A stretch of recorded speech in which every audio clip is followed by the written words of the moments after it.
The festivities of Durga Puja have begun, filling the air with joy and devotion as we come together to worship Goddess Durga and seek her blessings for strength, prosperity, and happiness.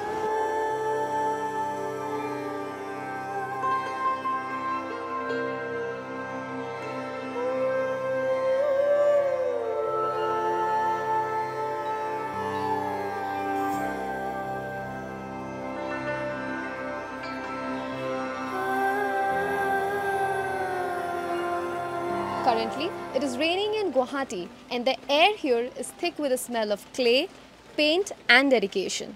The artisans work tirelessly to ensure that Goddess Durga will be ready to grace the pandals, creating both art and devotion in each stroke.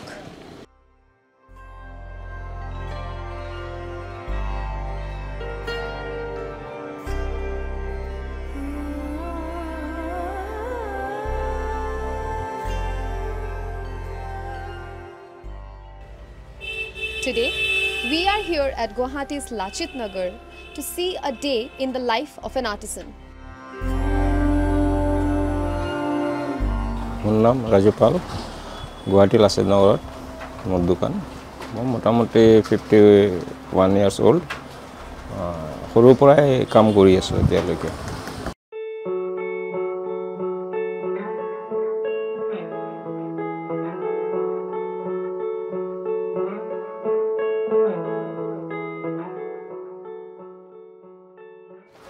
আমাৰ actually কাম বহাগৰ ফাৰ্ষ্টৰ পৰা আৰম্ভ হৈ যায় আৰু তেতিয়া বহাগৰ আগৰ পৰাই মানে মাটি কাঠ বাছ মাটি খেৰ এইবিলাক যোগাৰ ধৰিব লাগে আৰু বহাগৰ পৰা কাম মোটামুটি আৰম্ভ হৈ যায় তাৰ পিছত আপোনাৰ মোটামুটি দুৰ্গা গোসানী বনোৱা আৰম্ভ হয় তেতিয়া আমাৰ কামখিনি মানে 10টা 10:30 লৈকে কৰো আৰু তেতিয়া পৰা মোটামুটি শ্ৰাবণ মাহলৈকে এনেকা টাইমতে কৰো আৰু শ্ৰাবণ মাহ ভাদ মাহ পৰি গ'লে বিশ্বমাৰ কাম আহি যায় তেতিয়া অলপ কামৰ প্ৰেছাৰত কাম টাইমটো বাঢ়ি যায় আমাৰ কিন্তু মেইন কামটো এতিয়া দুৰ্গা পূজা বিশ্বম পূজা যোৱাৰ পিছত দুৰ্গা পূজাৰ কামৰ সময়ত আমাৰ মানে এতিয়া দিন ৰাতি নাই তাৰ ভিতৰত ওয়েদাৰ বেয়া হৈ গ'ল বৰষুণ আহি গ'ল এতিয়াতো মানে আৰু দিন ৰাতিয়ে কাম কৰিব লগা 2-3 ঘণ্টা টোপনি মাৰো বাকি টাইম কামে কাম নাই কাম কৰি এতিয়া মানে গোসানী গ্লাস সব পেন্ডেলতে দিব লাগিব অৰ্ডাৰি গোসানী দুৰ্গা মূৰ্তি এটাতো সব মানে পেন্ডেলতে অৰ্ডাৰ দিবই লাগিব ডেলিভাৰি মই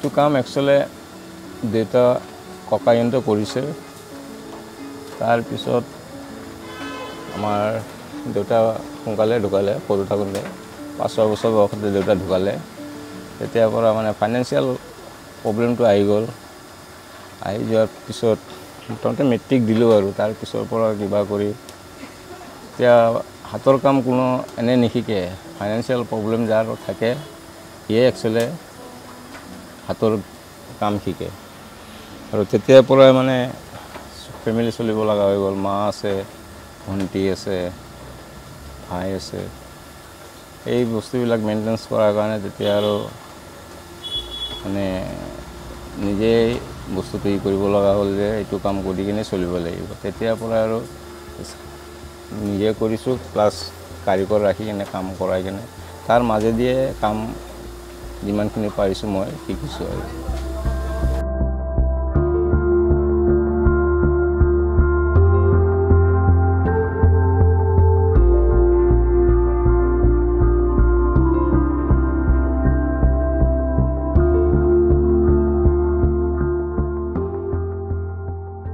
গুৱাহাটী খানাপাৰা বেলতলা 6 মাইল পাঞ্জাবাৰী আমাৰ লোকেল উলুবাৰী তাৰ পিছত এই বট্টাগড় মিল বৰা সাৰ্ভিস লোকেলতে বেছিভাগ মানে মূৰ্তি মোৰ ইয়াৰ পৰাই যায় বাহিৰত কমে যায়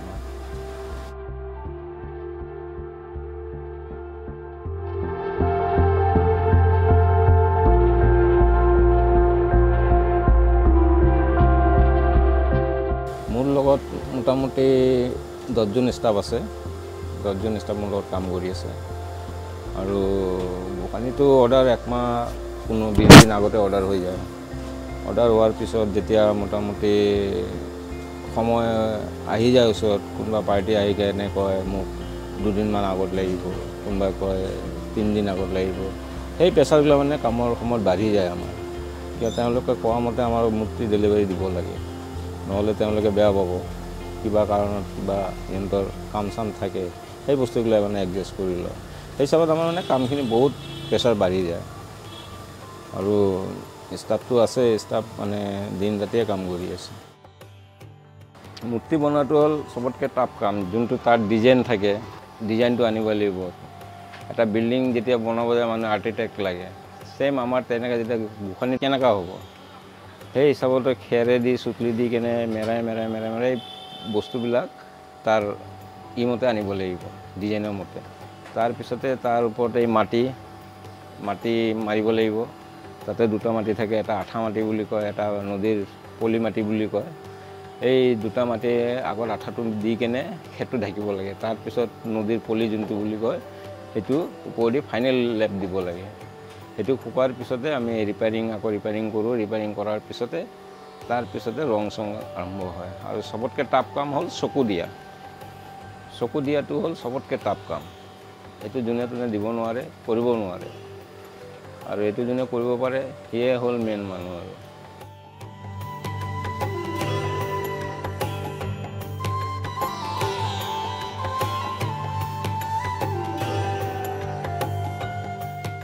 এতিয়া মানে দিন এনেকুৱা আহি গৈছে, মানে আজিকালি 1 নম্বৰ ফাৰ্ষ্ট ল'ৰা ছোৱালী হ'ল লেখা পঢ়া, ছেকেণ্ড আহি গ'ল মোবাইল।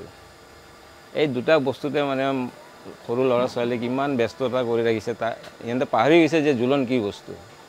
আজিকালি এডুকেশ্যন ইমান ফাষ্ট হৈ গৈছে, সিহঁতে বেলেগ বস্তু ভাবিবই নোৱাৰে। আৰু এই অলপ টাইম পালে কি হ'ল, এই মোবাইল লৈ বহি গ'ল। মোৰে ল'ৰা ছোৱালী মোবাইল লৈ বহি থাকে, এতিয়া মই আৰু বেলেগৰটো কি ক'ম। সেই তেনেকুৱা কৰিয়ে মানে বস্তুবিলাক বন্ধ হৈ গৈ আছে। এতিয়া জোলনটোতো বন্ধই, টোটেলি বন্ধ আমাৰ হিচাপত। আগত যোনটো আছিল সেই হিচাপত টোটেলি বন্ধ। এই বস্তুটো আৰু কেতিয়াও ঘূৰি নাহে, আৰু যোৱা বস্তু আৰু কেতিয়াও ঘূৰি নাহে।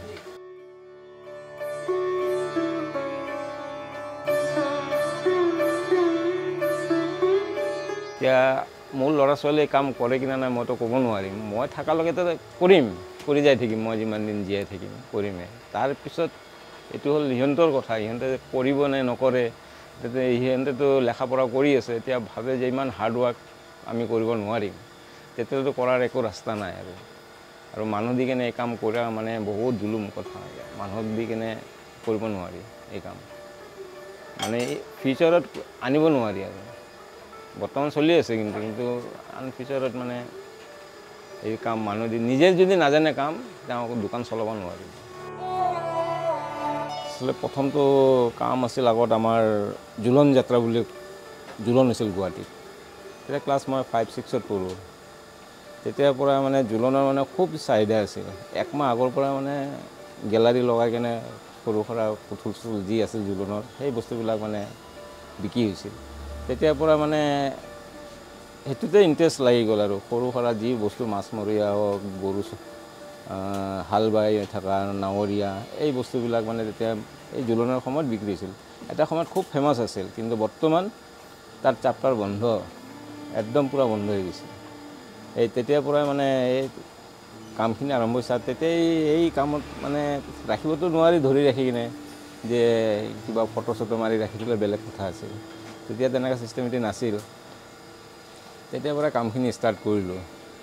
আৰু জোলনৰ বস্তু বনাই কেনে ভাল লাগিছিল। তেতিয়া জোলনো আছিল, সৰু ল'ৰা ছোৱালী আহিছিল, দাদা এইটো লাগে তেনেকুৱা। আৰু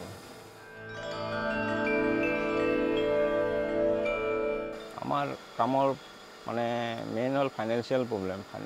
এতিয়া চৰকাৰেতো মুখেদি কয় এটা, কিন্তু যদি বেংকত যাওঁ তেতিয়া মানে আৰু উভতি আহিব লাগে। কাৰণ তেওঁলোকৰ কথা শুনিলে আমি মানে বস্তু ল'বই নোৱাৰিম। কাৰণ আমাৰ ধৰক যোনটো হস্তশিল্পী বুলি কয়, মূৰ্তিৰ কামৰ কথা কয়, সেই হিচাপত আমাৰ কোনো এটা মানে ইউনিয়ন নাই, কমিউনিটি নাই, যাতে আমি প্ৰটেষ্ট কৰিব পাৰোঁ।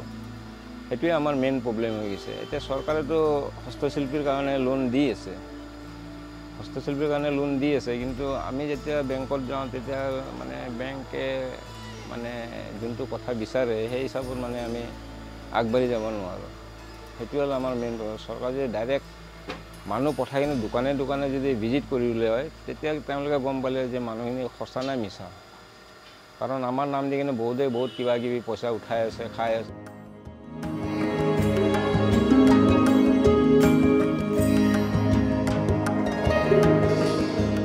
আসলে আমিতো সব দশমী বোলে গোসানী দোকানৰ পৰা বিদায় দিয়াৰ পিছত এদিন মানে ৰেষ্ট কৰোঁ, আৰু ৰেষ্ট কৰাৰ পিছত কাম আহি যায়, লক্ষীৰ কাম থাকে, 7 দিন পিছত লক্ষী পূজা থাকে। তাৰ মাজতো মানে আমি ফেমিলি লৈ কিবা কৰি এটা দিন খালি ওলাওঁ, গধূলি ওলাই কিনে চাই য'ত য'ত যায় আমাৰ মূৰ্তি আৰু যিমানখিনি যাব পাৰোঁ। কাৰণ যিমান জাম জট থাকে তাতে আৰু গাড়ী লৈ যাব নোৱাৰি, যিমানখিনি পাৰোঁ ইমানখিনি চাওঁ, চাই কিনে ভাল লাগে আৰু এইখিনিয়ে আৰু। তাৰ লগত বাহিৰৰ মোৰ বাহিৰে আৰু বেলেগৰো গোসানী চাওঁ দুৰ্গা প্ৰতিমা, চাই কিনে চবৰে ভাল লাগে আৰু ফেমিলি। এইটো এটা আনন্দৰ বিষয়, আৰু আশা কৰোঁ যে দুৰ্গা পূজাৰ চবৰে কাৰণে ভাল আশা লৈয়ে আহিব। Happy Durga Puja. Behind every goddess Durga idol is months of dedication, where artisans bring the goddess to life with their skill and tradition. As the city gears up for the Durga Puja festivities, these creators remain at the heart of celebration, blending faith with artistry. This is Ashmita Saha reporting for India Today NE.